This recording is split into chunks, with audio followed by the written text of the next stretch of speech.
el factor natriurético auricular, y ya vimos también que hay un ventricular que también estaría teniendo incidencia hacia lo que es al volumen sanguíneo. ¿Sí? ¿Me faltó algún otro?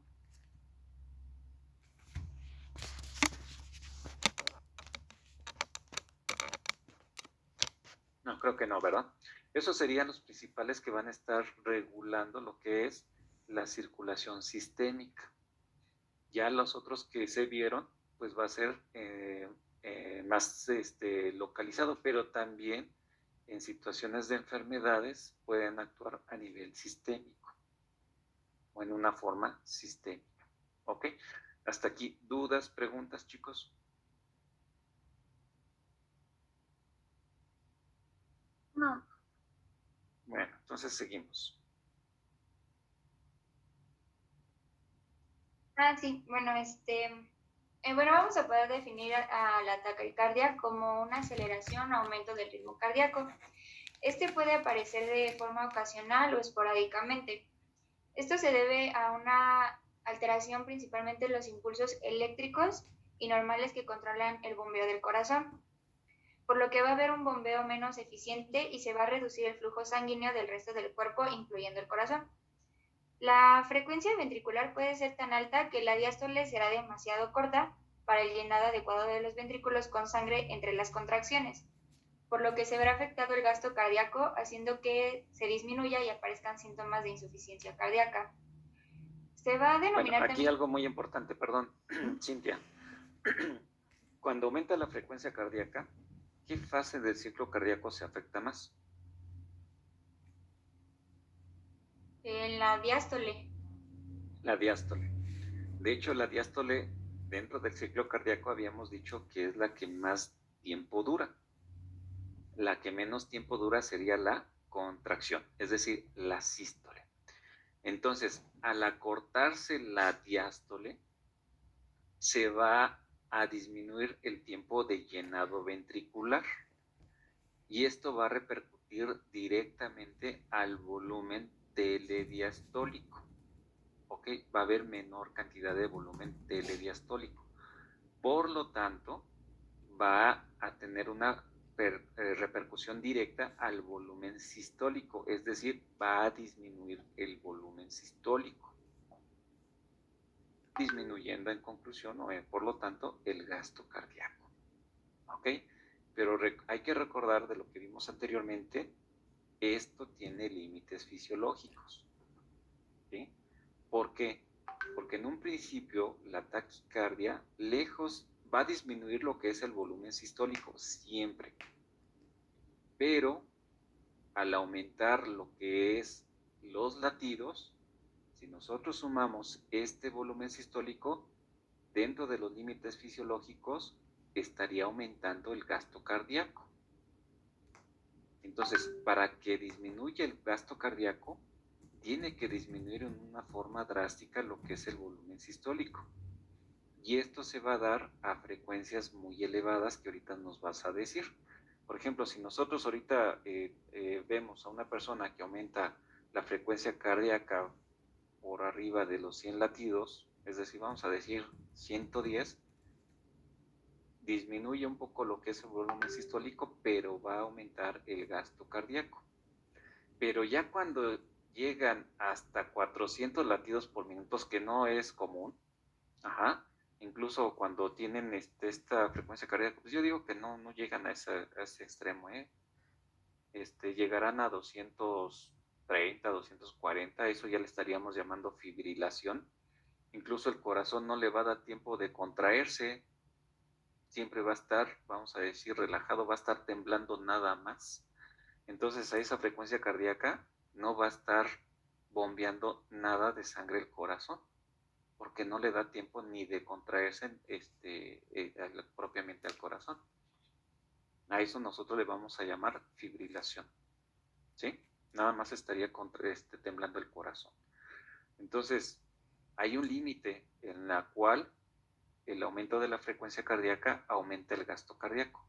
Rebasando ese límite, lejos de aumentar el gasto cardíaco, tiende a disminuir. ¿Sí quedó claro?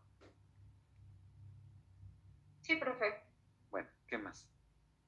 Bueno. Ay, déjenme cambio. Bueno, pues rápidamente les voy a explicar, bueno, algunas de las causas y las síntomas.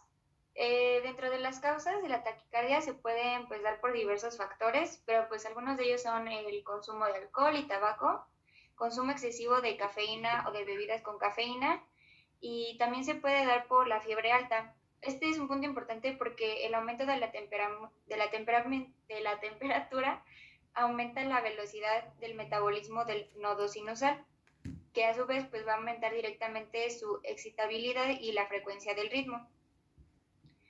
También van a estar los trastornos cardíacos de normalidad congénita, el hipertiroidismo, el desequilibrio electrolítico, uso de estimulantes como cocaína, daño al tejido cardíaco debido a una enfermedad cardíaca, anemia, estrés, ansiedad y miedo repentino y algunos efectos secundarios de algunos medicamentos.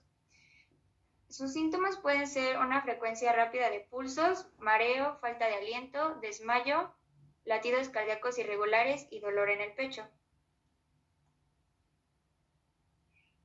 Bueno, ahora para entenderlo un poco mejor, aquí la taquicardia pues se va a activar principalmente por la estimulación simpática y por las catecolaminas, las cuales van a funcionar como una hormona o neurotransmisor secretadas por la médula de la glándula suprarrenal. Entre estas catecolaminas de activación se va a encontrar principalmente la adrenalina y la dopamina. Después va a haber un aumento en la contractibilidad miocárdica y también va a haber un aumento en la frecuencia cardíaca, donde, pues como había mencionado, la diástole va a ser más corta, haciendo que el flujo sanguíneo se reduzca. El volumen latido va a aumentar provocando la regulación cardíaca intrínseca del bombeo en respuesta a los cambios del volumen de la sangre que fluye hacia el corazón. El control de la frecuencia cardíaca y el bombeo cardíaco va a estar regulado principalmente por el sistema nervioso autónomo, y habrá un deterioro de la estructura y función miocárdica a causa de la degradación de miofibrillas y el aumento de colágeno.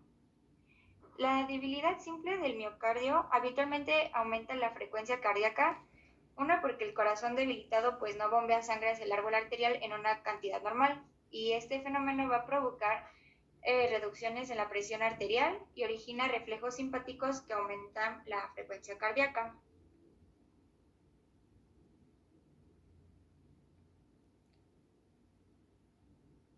Bueno, y pues finalmente, bueno, aquí puse un ejemplo de un electrocardiograma que tiene 136 latidos por minuto, y pues aquí se pueden ver lo que habíamos visto, lo de la onda,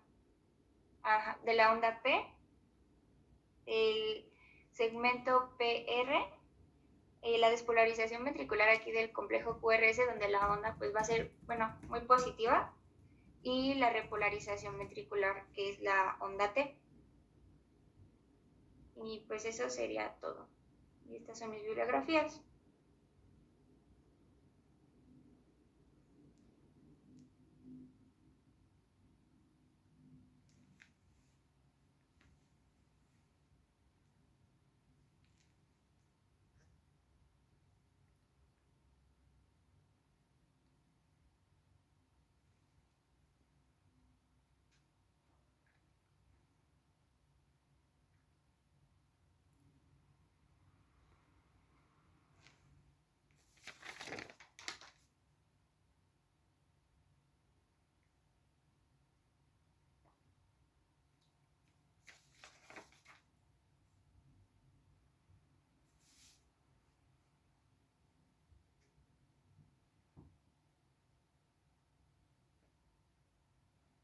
Bueno, perdón, ¿de cuánto sería la frecuencia cardíaca que va a mantener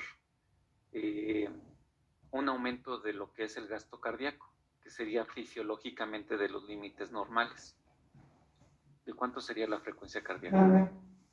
Pues, bueno, es que yo había encontrado que era de 100 a 300, a veces 250.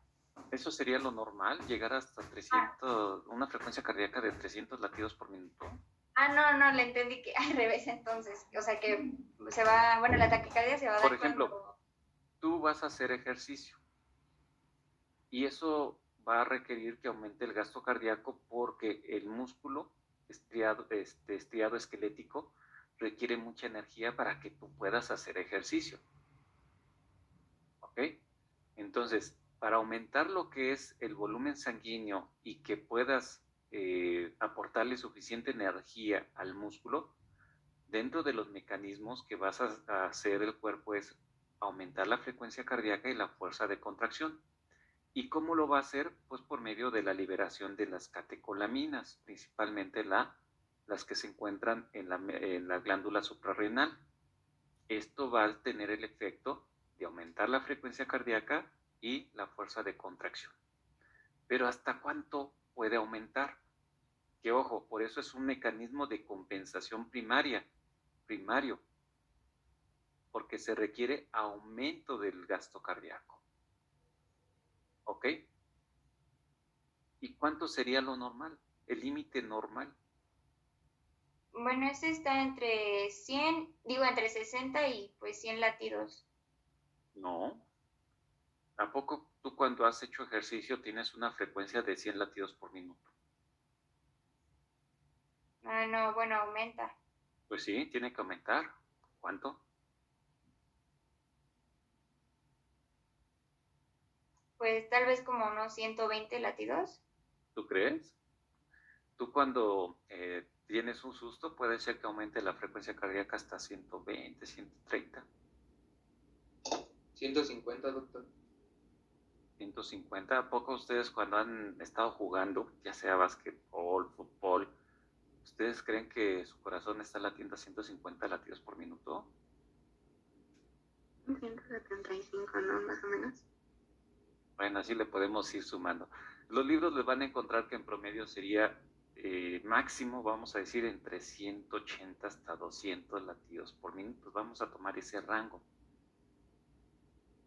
En los libros de fisiología siempre van a manejar 180 latidos por minuto en promedio. Entonces, con esa frecuencia cardíaca de 180 latidos por minuto, el gasto cardíaco va a aumentar.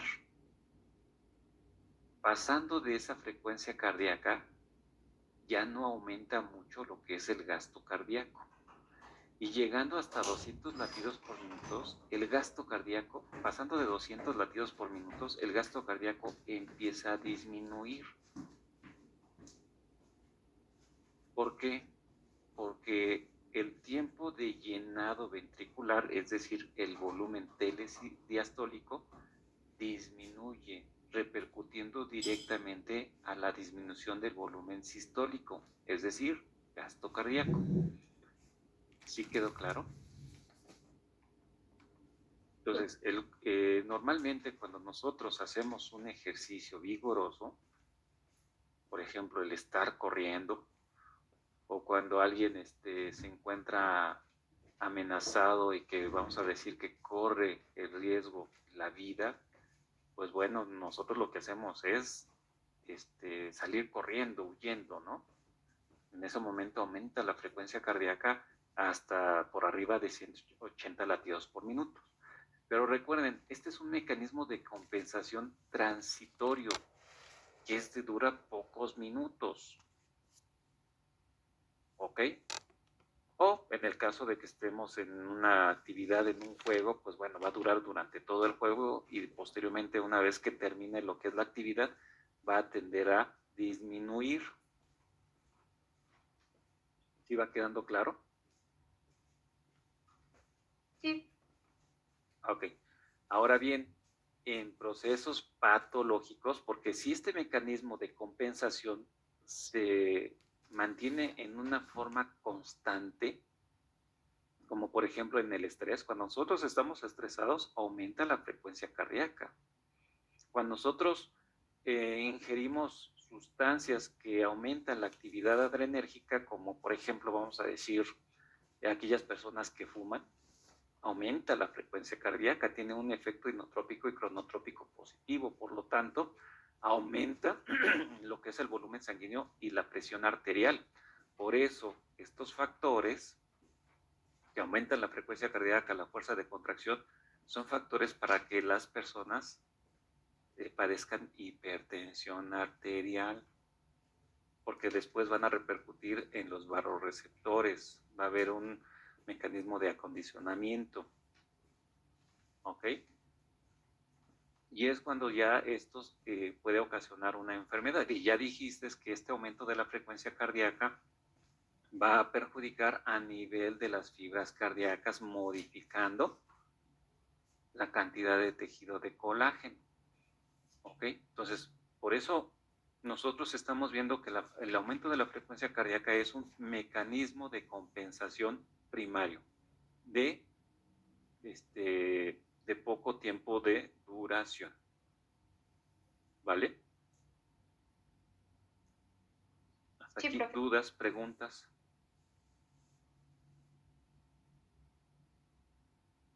No. Bueno, ahora vamos a ver el siguiente mecanismo de compensación primario. ¿Cuál sería?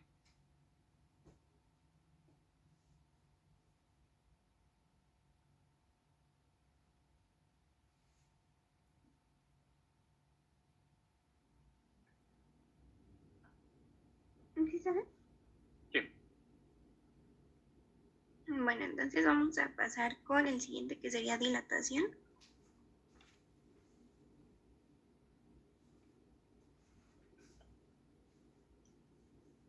Bueno, va a ser un aumento en la precarga que se va a presentar un mayor llenado un mayor llenado ventricular cuando sea la diástole. Generalmente se va a acompañar o se va a presentar con una hipertrofia ventricular o con cambios en el ventrículo. Comúnmente es en el izquierdo, pero bueno, ahorita les explico. La hipertrofia ventricular va a ser un agrandamiento y engrosamiento de las paredes del ventrículo, mientras que una cardiopatía dilatada Perdón, va. Ailet, antes de llegar a la hipertrofia, primero vamos a pasar a la dilatación. Bueno, es que sí, como tal, como un concepto o algo así, no encontré mucho. Bueno, si quieren me paso esto que tengo al final, que es como la relación con. ¿A ti te tocó dilatación también? Ajá, solamente me tocó dilatación, pero en sí no encontré como mucho. Ok, porque más adelante vamos, ¿a quién le tocó hipertrofia entonces?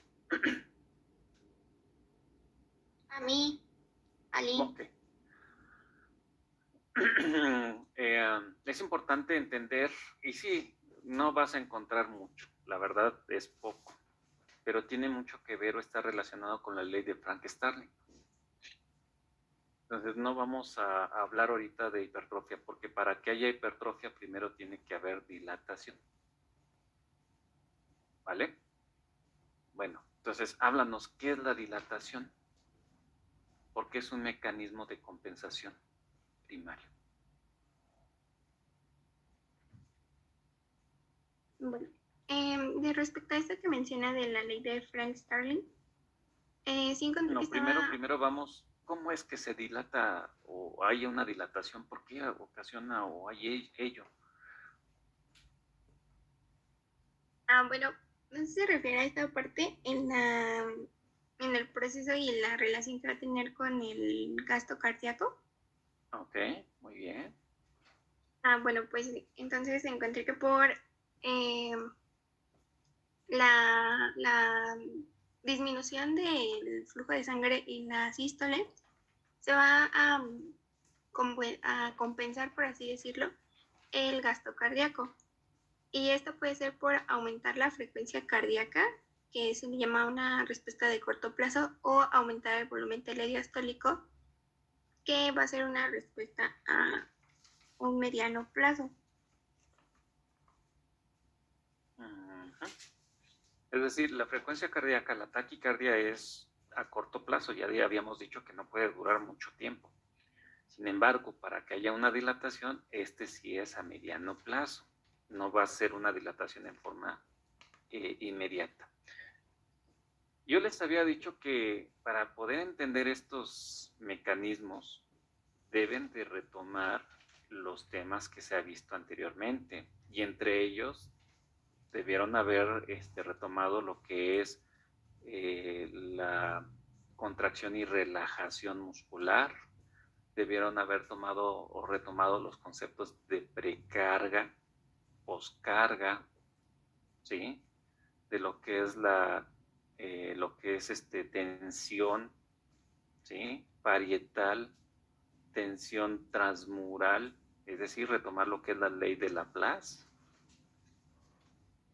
para entender por qué va a suceder esto de la dilatación y como consecuencia la ley de Frank-Starling. Entonces, ¿por qué va a haber una dilatación? ¿Qué debe de pasar para que haya esa dilatación?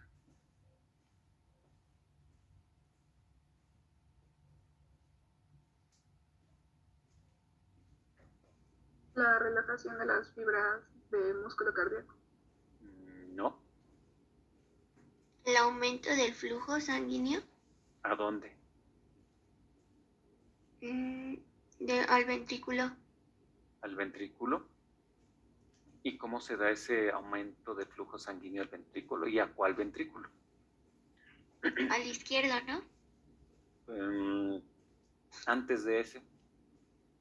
Derecho. Al derecho. Entonces, vamos a tener que para que haya una dilatación, ojo, recuerden, son mecanismos de compensación a mediano plazo. Debe de haber una disminución del gasto cardíaco. Si hay una disminución del gasto cardíaco, ¿qué va a hacer el corazón? ¿O qué va a hacer el sistema cardiovascular? Hay disminución del gasto cardíaco, por lo tanto, hay una disminución de los nutrientes, del oxígeno hacia los tejidos. ¿Qué va a hacer el corazón? Primer mecanismo de compensación, ¿cuál era?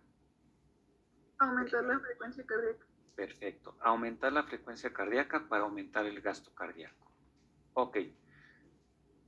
¿Y qué mecanismos humorales se tendrían que echar a andar para aumentar también lo que es el gasto cardíaco?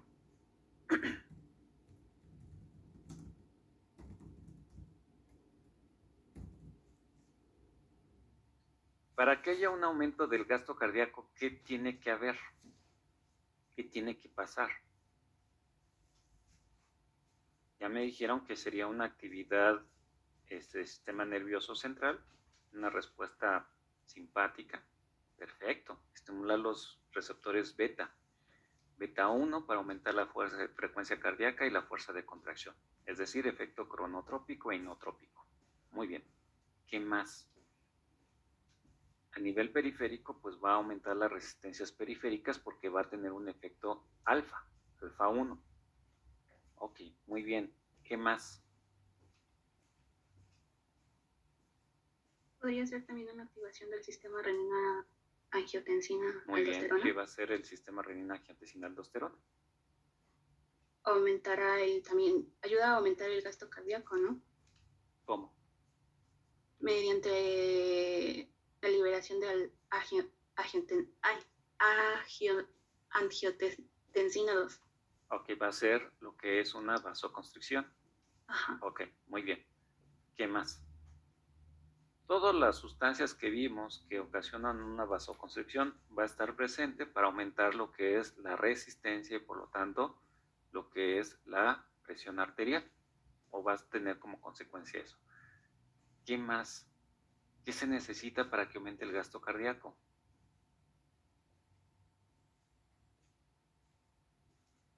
Esa vasoconstricción, ¿en dónde va a ser? ¿En qué vasos sanguíneos se va a dar? Los periféricos. ¿Qué vasos sanguíneos?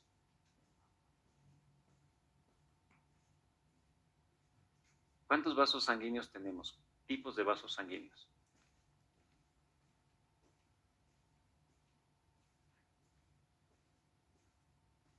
En forma general, lo que vimos al inicio. Es que no Tres, ¿cuáles son? Arterias, venas y capilares. Perfecto, no se quemen muchas las neuronas, esto es sencillo, ya lo hemos visto, lo hemos repasado muchas veces. Arterias, capilares y venas, muy bien. Entonces, ¿En dónde va a tener efecto estos vasos o estas sustancias que van a ocasionar una vasoconstricción?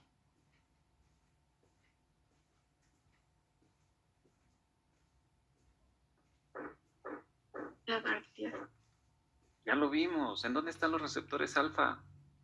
1. Las arterias. ¿Y en dónde más? En el corazón.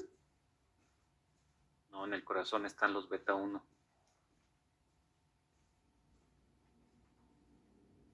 ¿En las arterias y en dónde?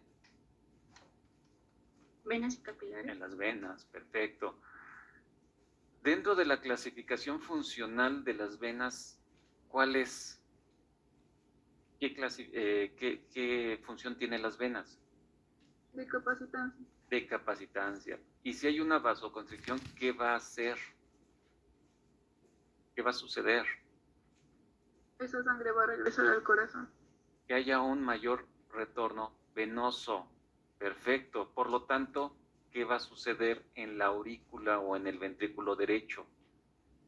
Llega más sangre. ¿Y eso cómo le llamamos? Aumento de la precarga. Perfecto. Aumento de la precarga. Ahí está. Entonces, uno de los mecanismos principales es esa vasoconstricción, pero va a haber una vasoconstricción en los vasos de capacitancia que son las venas. Por eso habíamos dicho que la misma cantidad que expulsa el ventrículo derecho tiene que ser la misma cantidad que llega al corazón, a la aurícula, perdón, de la misma cantidad de sangre que expulsa el ventrículo izquierdo, tiene que ser la misma cantidad de sangre que llega a la aurícula izquierda. ¿Ok? Entonces, esa vasoconstricción en las venas va a favorecer un retorno venoso que va a ocasionar que aumente la precarga. ¿Y qué hace la precarga? ¿Qué va a hacer a nivel del ventrículo derecho? Incrementa la eyección. Va a aumentar lo que es la tensión transmural. ¿Qué va a hacer la tensión transmural? ¿Qué le va a hacer a la pared? ¿Qué le va a hacer a la sarcómera?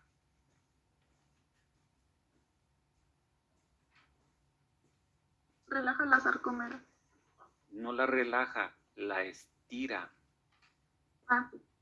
La estira, ¿ok? Y por lo tanto, de acuerdo a la ley de Frank-Starling, ¿qué nos dice? Que a mayor estiramiento, mayor contracción, contracción. mayor contracción.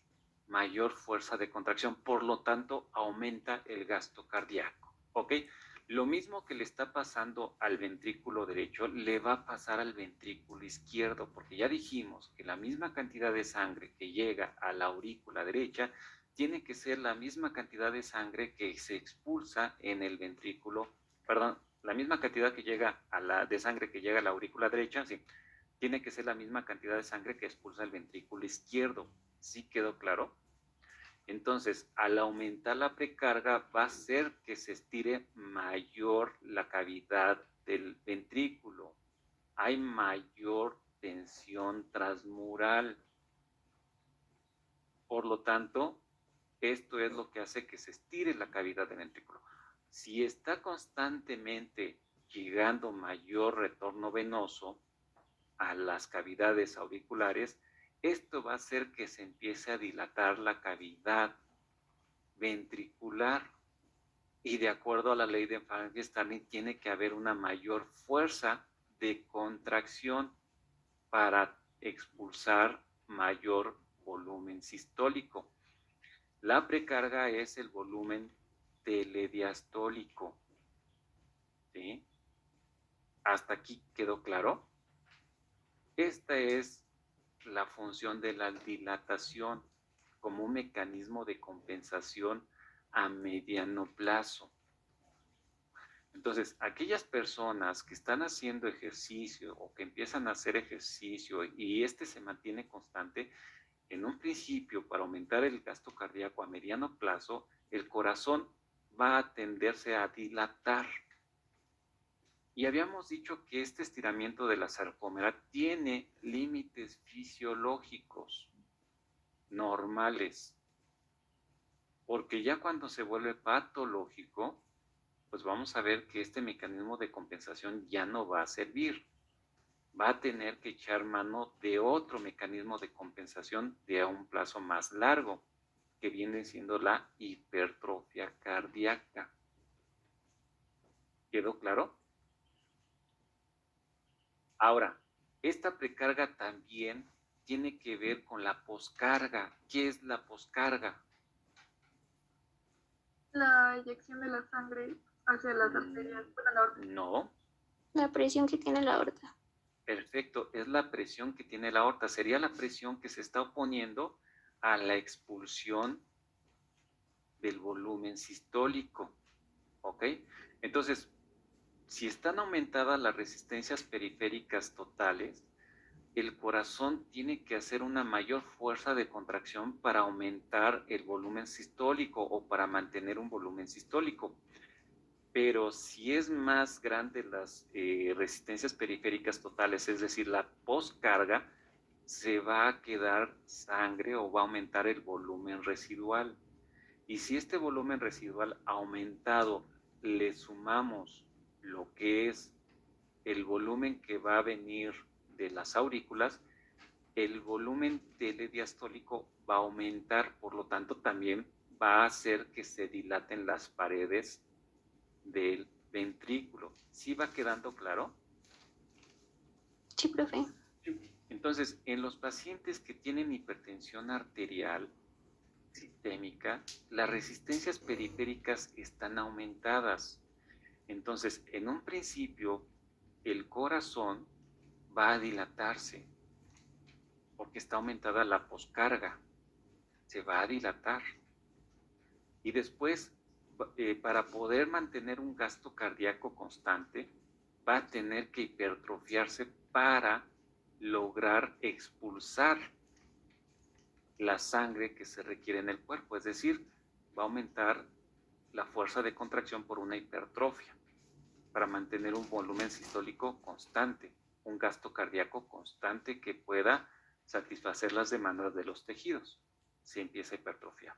Esto en cuestiones patológicas. En cuanto a lo que es el ejercicio, pues bueno, este no es un estímulo constante, porque no estamos haciendo ejercicio las 24 horas del día, sino que es intermitente.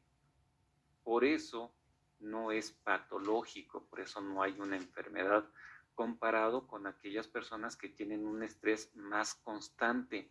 El estrés puede estar hasta las 24 horas del día, incluso durmiendo, tú en tu sueño te puedes estresar.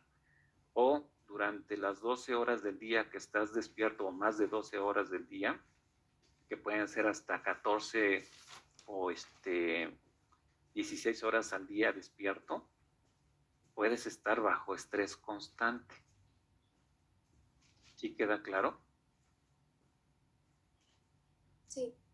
Entonces, dudas, preguntas sobre lo que es este mecanismo de compensación a mediano plazo, que es la dilatación. No. Bueno, entonces, habíamos dicho también que esta dilatación tiene mucho que ver con algunas proteínas. ¿Cuál es la principal proteína que está relacionada con la dilatación o el estiramiento de la sarcómera? Elastina. ¿Cuál? Elastina. Estamos hablando de la sarcómera, no de los vasos sanguíneos. ¿La qué? La titina. La titina. Esa es la principal. La titina. ¿Ok? Entonces, el que se esté estirando mucho lo que es la titina va a liberar algunos señalizadores para que haya hipertrofia cardíaca, es decir, para que aumenten el número de proteínas de contracción, es decir, filamentos delgados y filamentos gruesos. Pero dependiendo de ese estímulo, va a ser en sentido longitudinal o en sentido transversal. Y también esto va a depender si es precarga o poscarga. Por eso era importante primero, antes de llegar a la hipertrofia, entender lo que es la dilatación. En algunos casos, el corazón, como ya comentaron anteriormente, con la frecuencia cardíaca que cambia la estructura histológica del corazón, puede ocasionar dilataciones muy severas. Por lo tanto, si se rebasa el estiramiento de lo que es la sarcómera, habíamos dicho que va a perder la relación entre el filamento delgado y el filamento grueso, disminuyendo la formación de puentes cruzados. Por lo tanto, la fuerza de contracción va a ser menor. Entonces, esto ya sería patológico. ¿Ok? Hasta aquí, dudas, preguntas.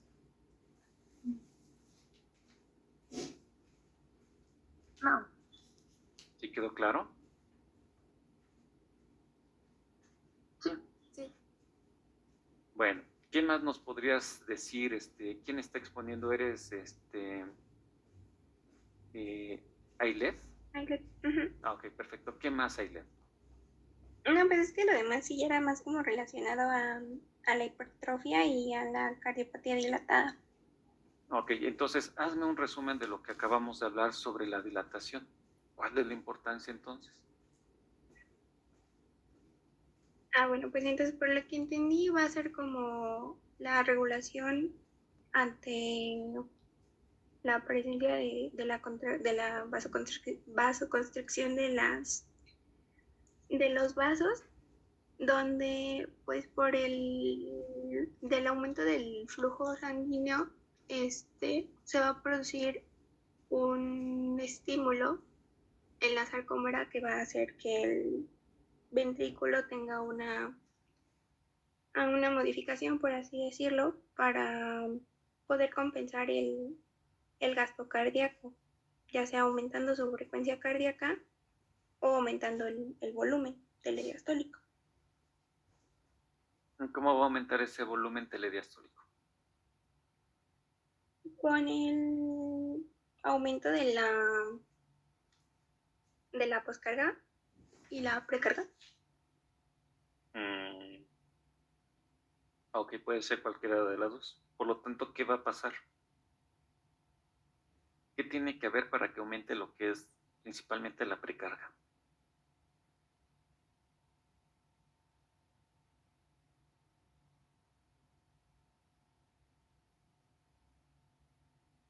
El aumento del flujo sanguíneo ¿Hacia dónde? hacia el ventrículo, bueno, hacia la aurícula y de ahí al ventrículo. ¿Cuál aurícula? Primero a la aurícula derecha, luego pues va a pasar Muy bien. al ventrículo y así después a la izquierda. Entonces, para que haya un aumento del retorno venoso, tiene que haber una vasoconstricción a nivel de las venas. Porque ya vimos que estas venas, su función o dentro de la clasificación funcional, son vasos de capacitancia. Es decir, que tiene la capacidad de contener en su interior grandes volúmenes de sangre. Y ya vimos que ahí se encuentra una gran cantidad de volumen sanguíneo. Entonces, al haber una venoconstricción, va a haber un mayor retorno venoso. Va muy bien. Esto es en cuanto a la actividad de los vasos sanguíneos. ¿Qué hay con el volumen sanguíneo? ¿Cuáles serían las sustancias que van a modificar el volumen sanguíneo? Obviamente, para que aumente la precarga tiene que aumentar el volumen sanguíneo. ¿Cuáles serían?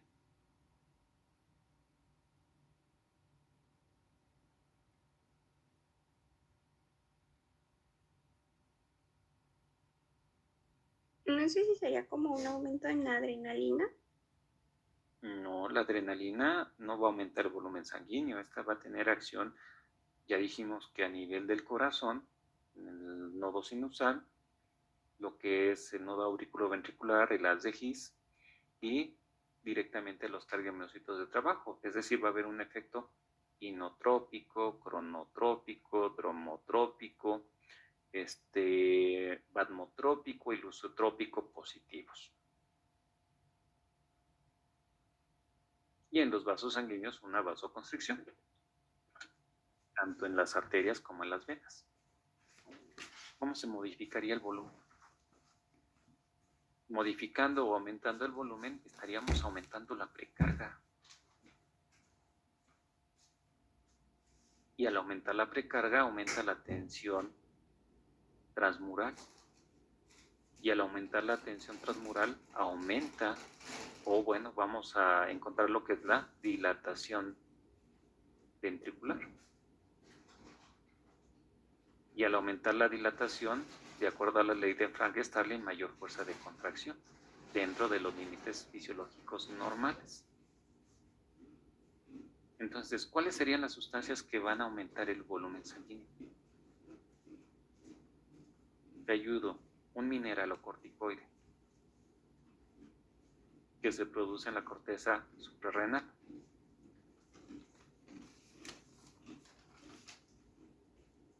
¿Cuál sería? ¿Las catecolaminas? No, las catecolaminas no son mineralocorticoides y ¿El esas se sodio? producen en lo que es en la médula. Corteza. ¿Cuál es? Y va a participar en la absorción de sodio, agua y excreción de potasio en el túbulo contorneado distal o colector. ¿Cuál es? ¿El sodio? No, el sodio no es un mineralocorticoide, ese es un ion, un catión, un electrolito. La angiotensina. No, la angiotensina no tiene acción a nivel del túbulo contorneado, perdón, del tubo colector o tubo contorneado distal de la nefrona. Ese tiene acción a nivel de lo que es de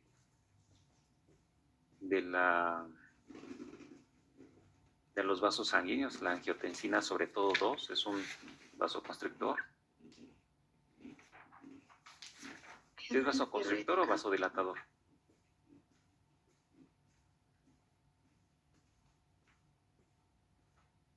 Es un vasoconstrictor. ¿Cuál sería?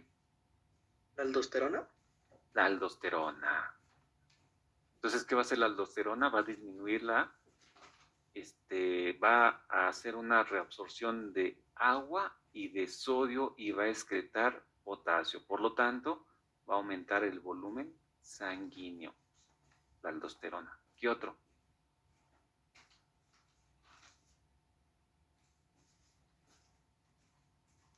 ¿El cortisol? El cortisol tendrá efecto en aumentar el volumen sanguíneo.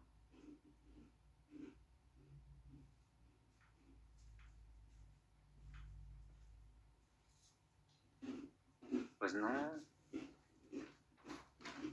¿Qué otro? Nada más vimos 2 sustancias más.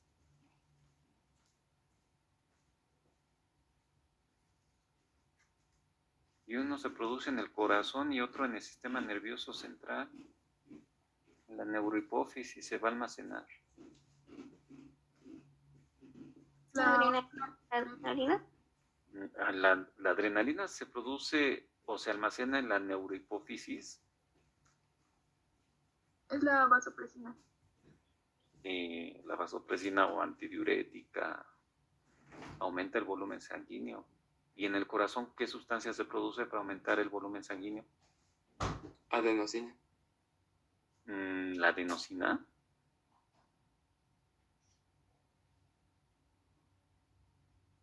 Aquí ya dijimos que la adenosina lo que va a hacer es una vasodilatación a nivel de las arterias coronarias y va a disminuir lo que es la fuerza de contracción y la frecuencia cardíaca.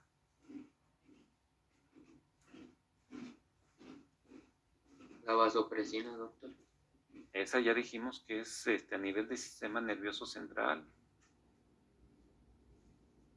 ¿Qué pasó, chicos? Lo acabamos bueno, lo vimos en las clases anteriores. Aquí ya es para que estén integrando todo lo que estamos viendo. ¿El péptido qué?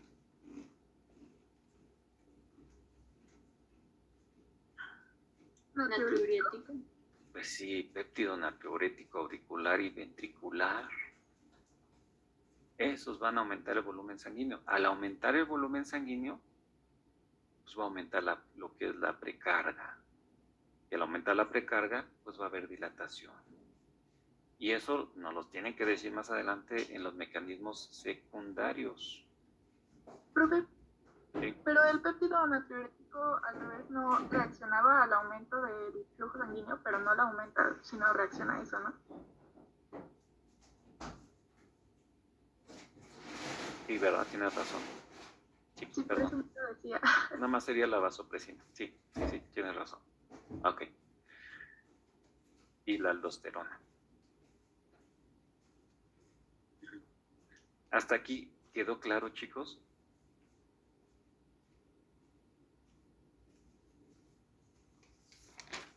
¿Dudas, preguntas? No, profe. Muy bien. Y esto, por ejemplo, todo esto nos los tienen que repetir, ojo, lo tienen que retomar cuando veamos mecanismos, adaptaciones del sistema cardiovascular en altitudes o en zonas donde la altura sobre el nivel del mar es mayor, como nosotros que estamos viviendo en la Ciudad de México, estamos muy cerca, en el ejercicio y en el embarazo.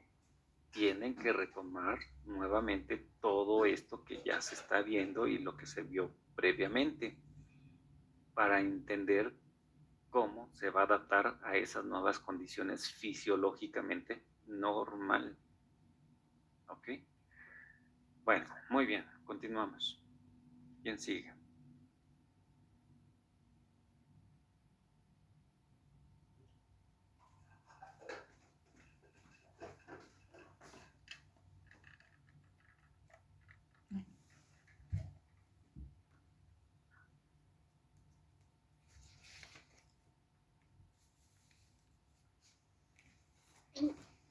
Yo les voy a hablar sobre la hipertrofia. Sí.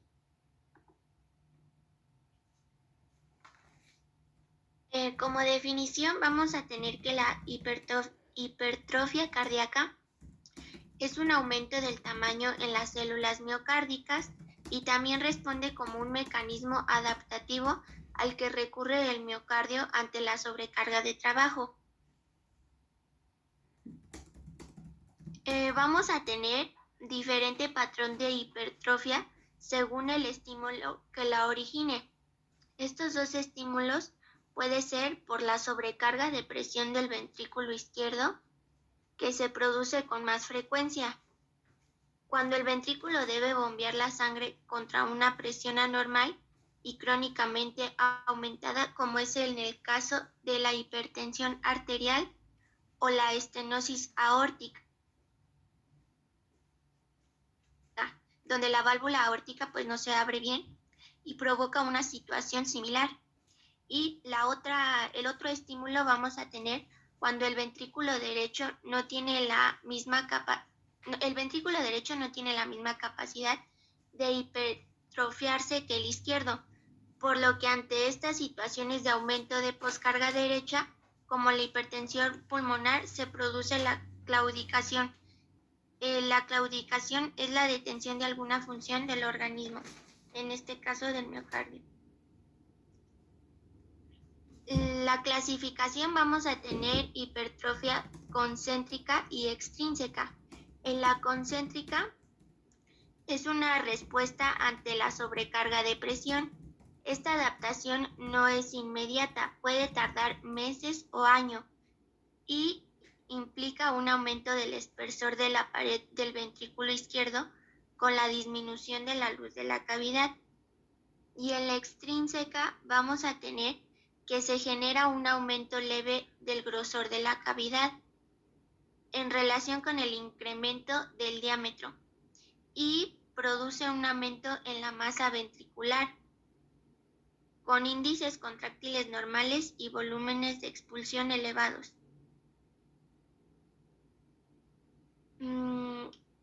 Como lo dije anteriormente, o sea, Perdón, dudas con esto que nos está hablando su compañero, aquí, su compañera, perdón, aquí ya nos dijo varios datos importantes, para entender sobre lo que es la hipertrofia concéntrica y excéntrica, ¿ok? Y ya habíamos dicho que esto tiene mucho que ver con lo que es la precarga y la poscarga. Dependiendo cuál es lo que está predominando, van a ser este mecanismo de compensación, una hipertrofia concéntrica o excéntrica, ¿ok? Hasta aquí, dudas, preguntas, chicos.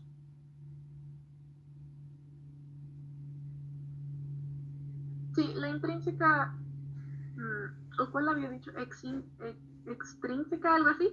¿Es la misma que nos había dicho de excéntrica? Pues sí. Ajá, Ok. excéntrica. Por ejemplo, mira, ahí tienen hipertrofia excéntrica en su esquema. Bueno, ¿qué más? Bueno, en el esquema podemos ver hasta en la puntita donde el miocito está normal. Después vamos a tener un estímulo. Estos estímulos pueden ser ya sea por sobrecarga de presión o sobrecarga de volumen. ¿Cuál es la sobrecarga de presión? ¿Qué sería?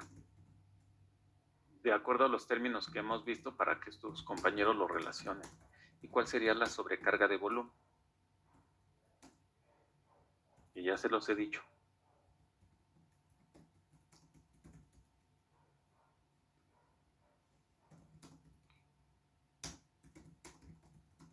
La poscarga. ¿Cuál sería la poscarga? La de la presión. Ok. ¿Y la de volumen? La precarga. Muy bien. Entonces, precarga es volumen y poscarga es presión, es decir, las resistencias periféricas totales, la presión que hay a nivel de la aorta es la poscarga.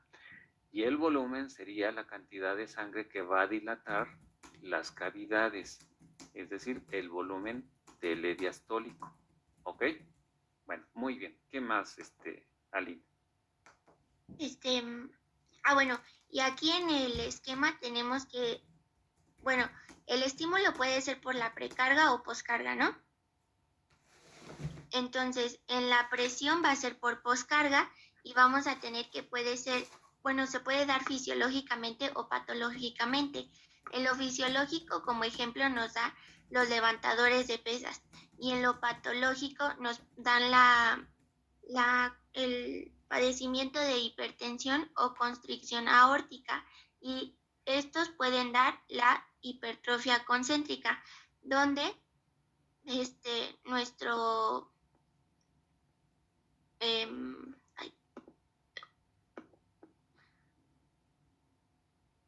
nuestro miocito ya va a tener adición de sarcómeros y va a resultar más ancho.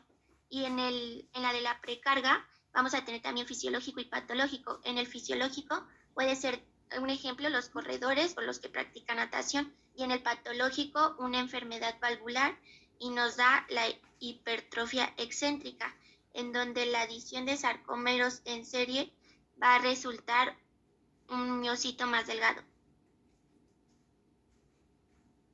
Y luego ya tenemos la ley de Frank Starling, donde establece dice que es la ley de Frank Starling establece la capacidad intrínseca que tiene el corazón para adaptarse a volúmenes crecientes del flujo sanguíneo. Cuanto mayor se llena de sangre un ventrículo durante la diástole, mayor será el volumen de la sangre durante la contracción sistólica. Y la contractibilidad del músculo cardíaco va a estar influenciada por la precarga y la poscarga. Como decían, la precarga es la carga o volumen que distiende el ventrículo izquierdo antes de la contracción y la poscarga sería la presión en la aorta. Luego tenemos que el volumen sistólico va a ser proporcional al volumen del fin de la diástole. A medida que entra la sangre adicional, el corazón se contrae con más fuerza y expulsa más sangre, y se va a establecer una relación entre la longitud óptima alcanzada y la tensión desarrollada. La longitud va a ser el volumen ventricular al final de la diástole y la tensión, la presión desarrollada en el ventrículo. Y bueno, en la grafiquita, yo investigué y dice que la curva de función ventricular normal determina que el gasto o índice cardíaco normal ocurre cuando el volumen y la presión diastólica son normales. Pero en la insuficiencia cardíaca, la curva está desviada hacia la derecha con el volumen y la presión diastólica normales. El índice cardíaco es insuficiente para mantener una presión de perfusión normal. Y ya, sería todo. Bueno, aquí están mis referencias y ya. Ok, pues se dan cuenta, ya lo hemos estado hablando esto de la hipertrofia y está muy relacionado con lo que es la dilatación. Nada más que aquí lo importante es que si es un aumento de lo que es la precarga, lo que va a hacer es estirarse las paredes y el mecanismo de compensación es aumentar lo que es la cantidad de proteínas contráctiles en sentido longitudinal o en serie.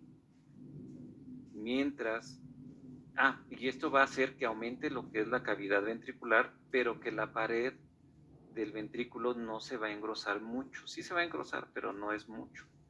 Por lo tanto, va a haber mayor tensión transmural.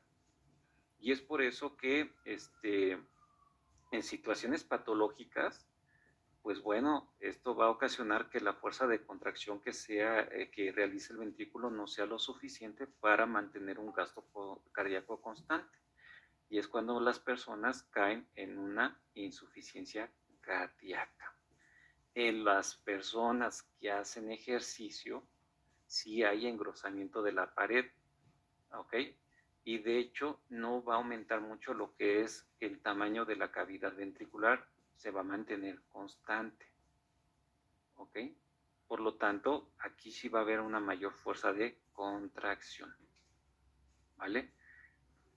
Y en cuanto al aumento de las resistencias periféricas totales, es decir, la poscarga, la hipertrofia va a ser en sentido transversal, es decir, que se va a engrosar la pared ventricular.